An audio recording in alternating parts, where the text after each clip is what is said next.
Muling nagsama-sama ang mga eksperto at exhibitors sa International Healthcare Week na ginanap sa Bangkok, Thailand, kung saan isa sa layunin nito ay mas mapalawak pa ang serbisyong medikal. Para sa buong detalye, panoorin po natin ito.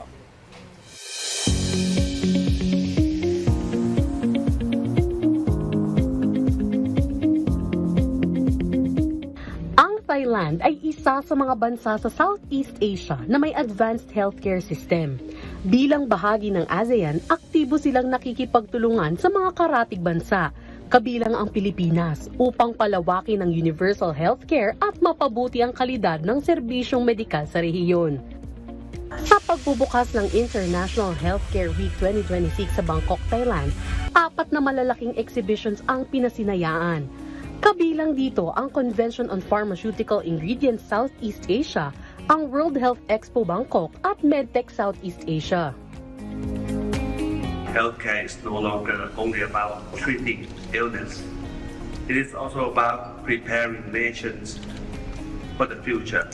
Thailand is ready to work with all of you as a reliable long-term partners in this very important mission.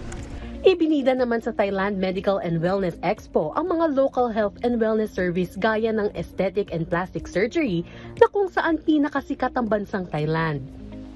For now, we are the top 3 plastic surgery hospital in Thailand.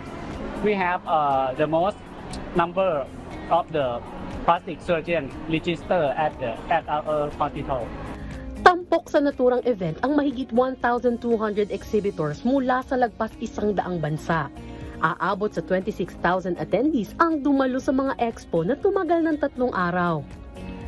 Nakiisa rito si Department of Trade and Industry Assistant Secretary and Supervising Head ng DTI Competitiveness and Innovation Group, Nila Riza Bautista.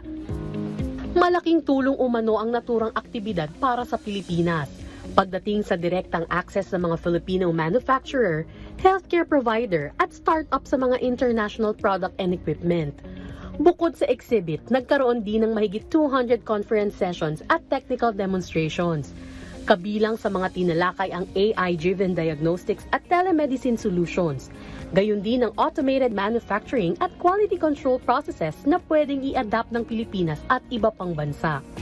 Ang International Healthcare Week 2026 ay bahagi ng pinalakas na medical tourism ng Thailand.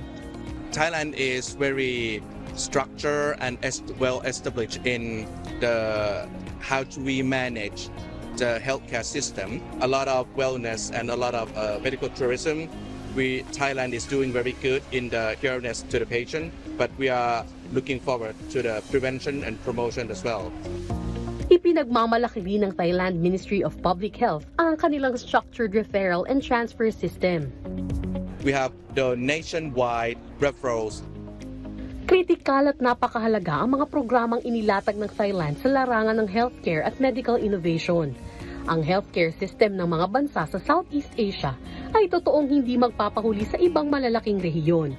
Ang kolaborasyon sa pagitan ng ASEAN countries ay patunay ng lumalaking potensyal ng ating rehiyon para sa mas maayos at magandang sistemang pangkalusugan.